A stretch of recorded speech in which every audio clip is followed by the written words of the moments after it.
Welcome to the Shepherd Podcast. I'm your host. I'm Pastor Chris. The podcast is an opportunity to acquaint you with people at Shepherd of the Hills, and we have so many wonderful people here in our church, school, and child care. And today I'm pleased again to introduce you to someone who a lot of you might see at church. He is on the usher team and tends to be very involved in our church and is someone who's just a great guy to get to know. So I'm really pleased to introduce you to Bill Rosamond. Bill, welcome to the show. Thank you. It's a pleasure to be here, Pastor. Now, I mentioned that you are usually very involved in things at church. You tend to be present at a lot of events and services. Can you tell about what are some of the ways that you are involved and have been involved at Shepherd of the Hills? Well, at Shepherd of the Hills, mostly I've been in classes and ushering on Sundays. And whenever Tex McWright needs some help or whatever, he gives me a call and I'm there. Yeah.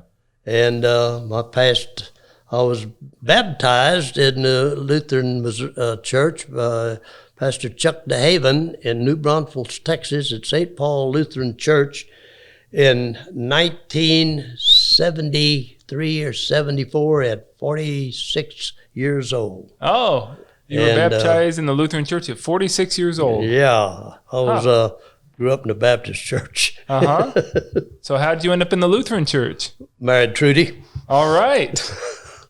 And we're going to talk about Trudy. I want to hear about Trudy because I know that she was a big, big part of your life. Boy, was she ever. Yeah. And she's dearly missed, terribly missed. Yeah. Well, let's do things, I suppose, in sequence. Let's start a little bit earlier. You said you were baptized at 46. Well, let's talk about the things that happened before 46 in terms of your early life and your upbringing. Now, were you brought up in Stockdale? Is that correct? I was born in Stockdale, and I lived there till I was 9 in 1942 and moved to Jacksonville, Texas with my mother to live with my grandfather, my father's father. Uh-huh. He was getting old and getting aged, and not him. My mother was a nurse. And Daddy, my father, went to work, I think, at the San Antonio State Hospital here in San Antonio at that time. Mm-hmm. And we stayed in Jacksonville for 2 years. Oh, I love that country, man. The trees, creeks and rivers and stuff up there, fishing and all that. Now, for people that don't know where Stockdale is or Jacksonville, can you tell us where both of those places are? Stockdale is the other side of between Lavernia and Nixon on Highway 87. Okay. And Jacksonville, Texas is up in northeast Texas in Cherokee County. Okay. And Rusk and Tyler and all that up in there, northeast Texas. Okay. And it's a beautiful country up there.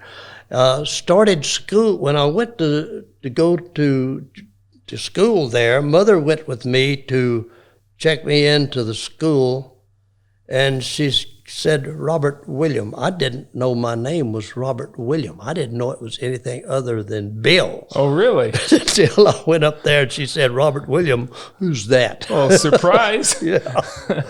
Well, I learned something there I didn't know. So they always called me Billy. Now, was your dad Robert as well? No, he was Arthur Absalom. Okay. A.A. He was a psychiatric aide.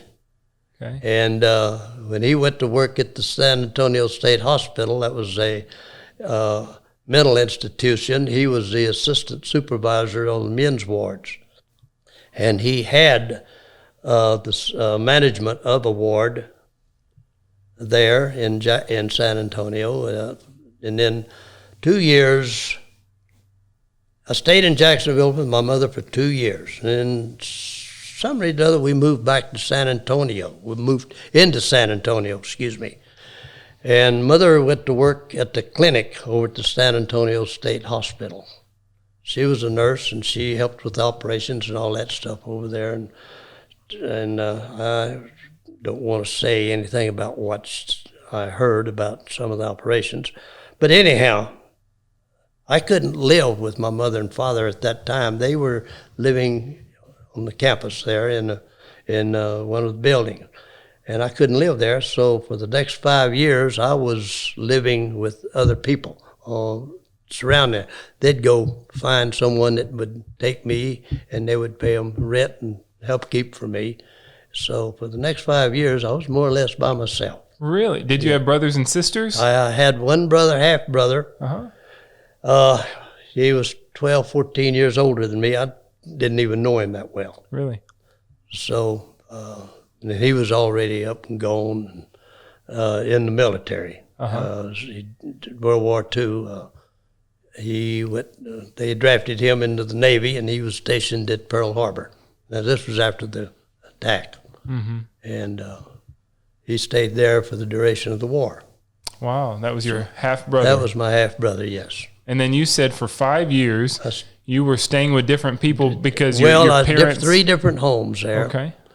The last one I was at, next to the last one I was at was was okay, but this friend of mine that I went to school with lived right there by Hotwell School. It was Hotwell School. That was a grade school through senior school. Okay. Over there on Hotwells Boulevard, and anyhow, we became friends, and he wanted me to move in with he and his family, his mother and father and his brother. So okay.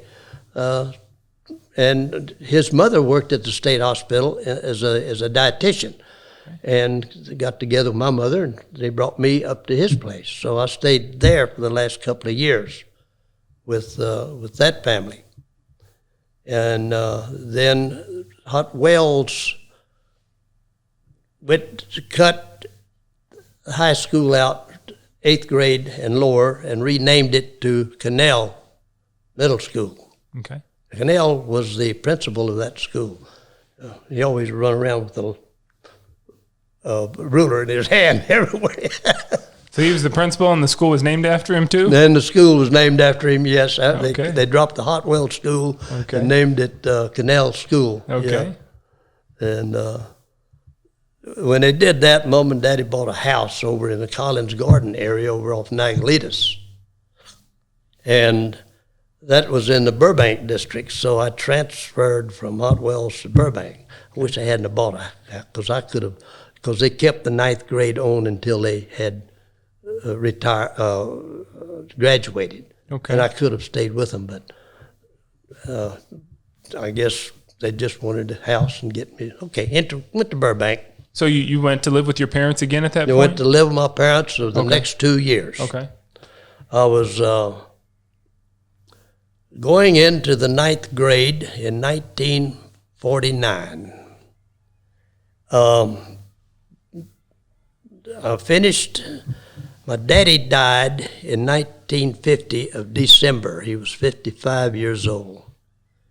And I missed, anyhow, after that I turned 17 in 1950. So Daddy died. I joined the Naval Reserve. And I stayed in the Naval Reserve. That was at home, and until I turned 18. And I was going into the 11th grade. Okay.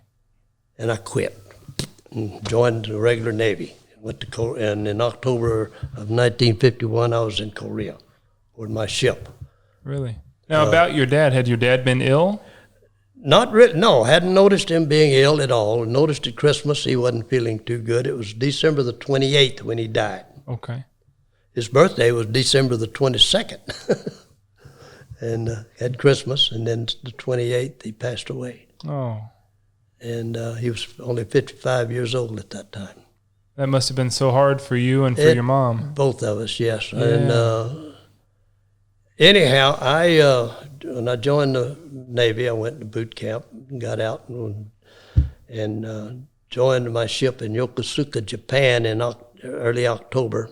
Okay. That was the naval base there. And my ship, USS Eversold DD-789, we were sailing out of Yokosuka, and there was this ship I call it a boat, and that boatswain next to me chewed me out. He said, "It's not a boat, it's a ship." Ah, okay. There's a difference. Yeah. But anyhow, we was sailing out, and anyhow, there was this USS Small, another destroyer like the one I was on. I was on a Gearing class, and no bow on it. I said, what happened to that? He said, well, it hit a mine in Wonsan Harbor, killed 26 sailors, 26 people. From about 52 on, it was all gone. They said, well, he said, we escorted it in. And I said, and where are we going? He said, we're going back to Wonsan Harbor. Okay, I was not joined for this. So, okay, so that's where we spent next 9 months on the East Coast and in North Korea, doing this, that, and the other. Wow. So that's how that went. And I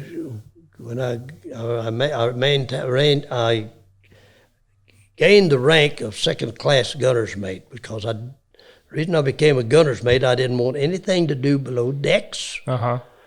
I wanted to see what was going on. Right. So I became a gunner's mate. Uh-huh. And I got out of the Navy. When I was getting ready to leave my ship to get discharged, my Captain Phillips, wanted me to come into his office in his captain's quarters. Okay, so I go in there. I was wondering, what's this all about? And I'd been taking all kinds of correspondence courses and stuff while I was in the Navy.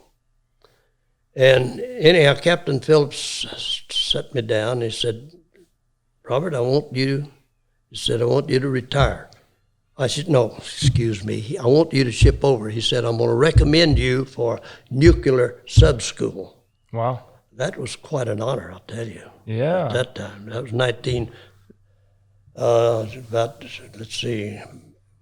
March or something of 1955. Oh, that's heavy duty work. Yeah. And anyhow, I told him, I said, that's why I'm a gunner's mate, because I didn't want to be below decks. And I said, I'll think about this nuclear sub-school but I said, right now, I'm more interested in getting home with my mother. I was sending her money every month because of, times in which she was by herself. But anyhow, I took off and got out. By the way, my GED and the naval base at Yokosuka, Japan is where I got my GED. Oh, okay. So anyhow, that was, I left, stayed out, and then I did odd jobs after that for about a year. Uh-huh. How long were you in the military? 4 years, and 4 years. 3 months and 9 months with reserve time. Okay. And then after that, you got out, and what kind of odd jobs did you do? Well, first I went oil fields. I worked on oil fields on the platform, and I stayed there a couple. I didn't like it, so I went to work in a machine shop. They were doing oil field equipment, subs, and all that kind of stuff. And I stayed there a couple months. Then another job come along, and I went to work for a landscape company. They had a contract, telephone company, Southwestern Bell at the time, to trim trees around telephone cables. So I went to work with them and became a foreman. Mm-hmm. And I stayed with them several months until I saw in the newspaper a advertisement for recruiting police officers, and also Kelly Field was hiring. So needless to say, they both came through at the same time, and I chose Kelly Field because of the educational opportunities I was going to have there. Okay. So that's how I got to Kelly Field. And how long did you work there? 32 years. So I retired. I combined military and Kelly, civil service time, retired with 36 years. And what were the main duties you had while you were at Kelly? Oh, boy. First off, I was an apprentice, and that was going through all the I was electrical apprentice. Okay. And going through 4 years of electrical apprenticeship. And I was also getting paid by the government, the VA, for the schooling I was getting there. And it was something else. And then I was taking extra courses in trigonometry, calculus, and all that kind of stuff also. Uh-huh. And I got out, and by the time when this was 4 hours a day, except for about 2 or 3 months during the summer we had off, didn't have to go to school, but we'd still worked in the pack shops. Uh-huh. And that was in taking up relays and controls and generator alternators, and I worked on those, and then I became a test panel operator for those units. Okay. And then I got pulled out of the back shops and went on F-102s, doing electrical wiring and work on those. And I was still in school. I don't even remember. I was in it for 4 years. Uh-huh. And then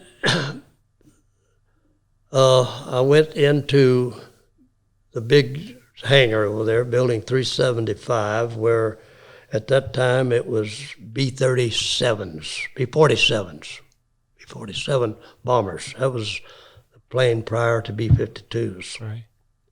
And I worked on those for a while as an electrician. Then the B-52s came in, and I went on the B-52s doing the same thing, and then got from that to doing the operational checks on B-52s. And did that for a while, and then I was breaking a horse on a friend's ranch, and I messed up my left hand. Oh. So fingers all, anyhow. So they had me in a cast and all that stuff, so I couldn't, anyhow. I went into, they loaned me into inspection. Okay. So there, I finally got through that. They picked me up in inspection anyhow and got promoted. And then I was in that for quite a while. Now, I've got to ask, at what point did Trudy come into the picture? 1964. 1964. Were you working at Kelly? Or? Yeah. Yeah? No. She was, I was a blind date to her, but she was the executive secretary to the president of San Antonio Savings Association across the street from the Mexican Manhattan there. I think it was Navarro and Commerce Street. I don't remember. Uh-huh. Right in front of the courthouse over there. And then I was sitting there in the Mexican Manhattan having lunch with a friend of mine and his sister. Well, okay, here comes these girls from Sassa coming in there, and here comes Trudy, boy. My eyeballs, ooh, man, that's some kind of doll. Anyhow, but his sister worked there also, said, you like that, huh? And I said, yeah.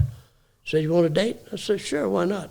So they fixed us up with a date. She didn't know what I looked like. She didn't see me there. But you knew what she looked like. I did know what she looked like, yeah. So it was a blind date for her, not for me. But anyhow, we went, I picked her up at a certain time, and I met them, that other, him and his sister and his girlfriend at Herman's Sons dance up there. Uh-huh. Okay, picked her, Trudy up, went over there. Anyhow, we had a good time and took her back home, and walking up to her door, and took her up on the front porch, and anyhow, she turned around, and we talked a minute. She said, Bill, I enjoyed the evening. She said, but we'll never be any more than friends. I said, well, okay, good night. She went her way, I went my way. Well, that was it.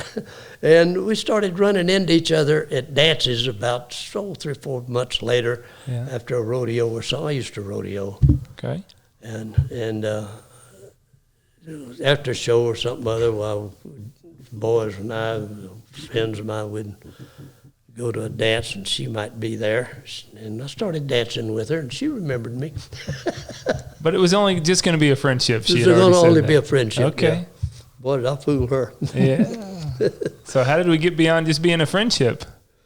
How? Yeah, how did that happen? Oh, I just started asking her out to go out. Okay. You just put on the charm. Put on the charm. You know how it goes. I can see this happening. Anyhow, we were going to Yoakum one time. I was going to be up in the steer wrestling over there. And the only reason I wrestled, I only wrestled a couple of 3. I don't, because of these friends of mine, they were all dairymen, ranchers, and rodeo, and RCA rodeo people. And they enticed me and dared me and all of this stuff. Okay, I'll dog you stupid steer. Okay, I went over and I made the Sheriff Posse Arena here in San Antonio and La Vernia a couple of times. And this one went to Yoakum, and I asked Trudy would go with me. We had car trouble on the way down there, and I didn't make it in time to get to wrestle my steer. So I had to pull out. They pulled me out. And got down there, and 2 friends of mine, one of them got gored, dogging a steer underneath the arm, and the other one got it, not bad, but hurt, and the other one in the side here. And Trudy said, well, Bill, she says, you will not do that again. But I got the last word. I said, yes, dear. You got the last word. Always got the last word with her. That was yes, dear. That's why it lasted 54 and a half years. 54 and a half years. Now, for those who did not know Trudy, how would you describe her personality? Very intelligent, reserved, a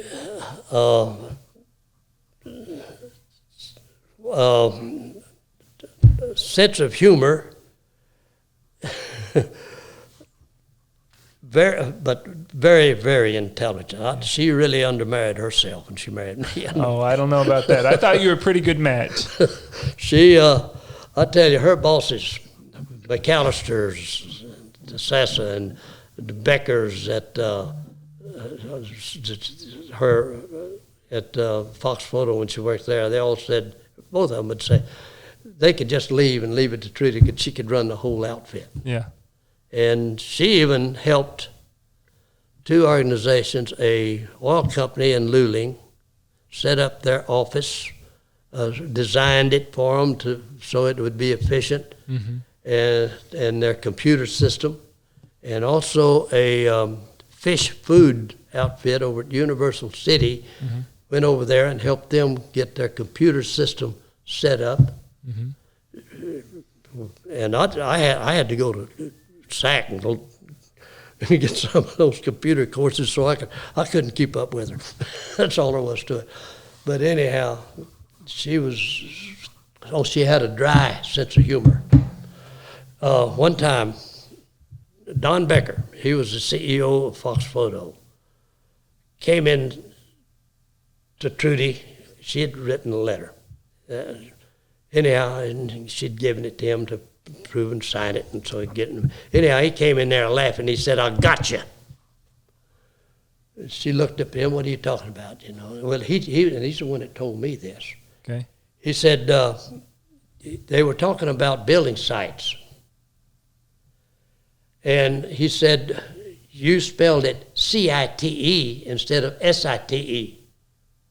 You know, C-I-T is when you cite something. Site was a building site. Right. Anyhow, he said she just looked up at him deadpan and said, I was just checking you out.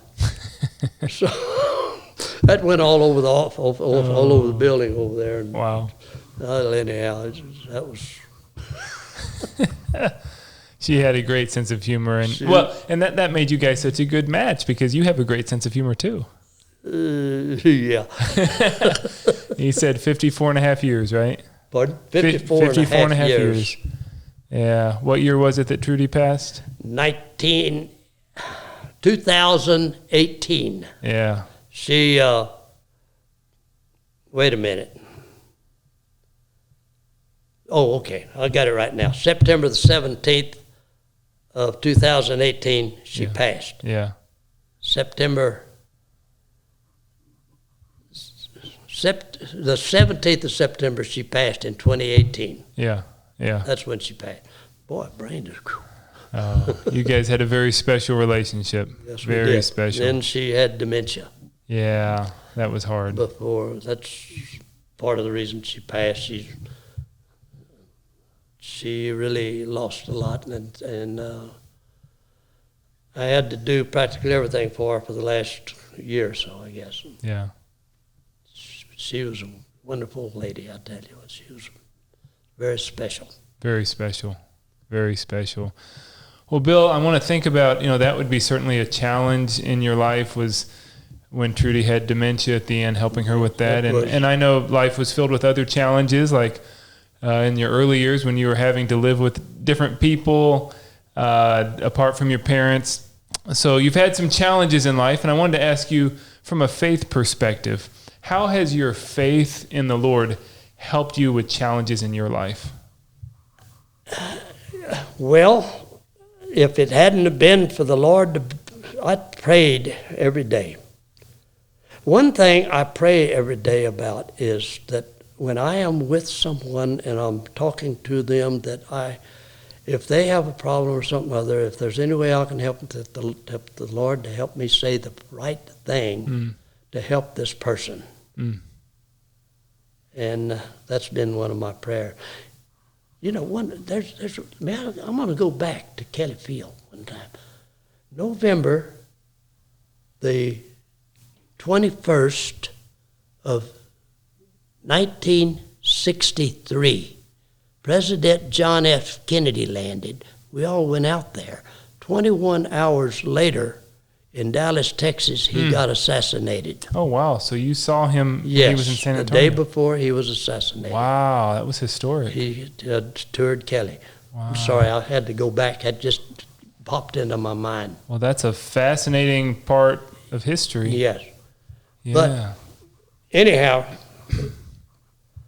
religion has been, by Shepherd of the Hills, Pastor Henry B.R. of Christ the King was wonderful. We were members of St. Paul Lutheran Church, which was an ALC at the time. When they went to Elka, we were not very happy about that. And I saw in the paper where this fellow, David Leffler, was going to be a minister at Cross Lutheran Church, which was a Missouri Synod church. This David Leffler was Trudy's date at her prom, and she was his date at his prom. And she could not believe, he was a mathematics teacher at SAC.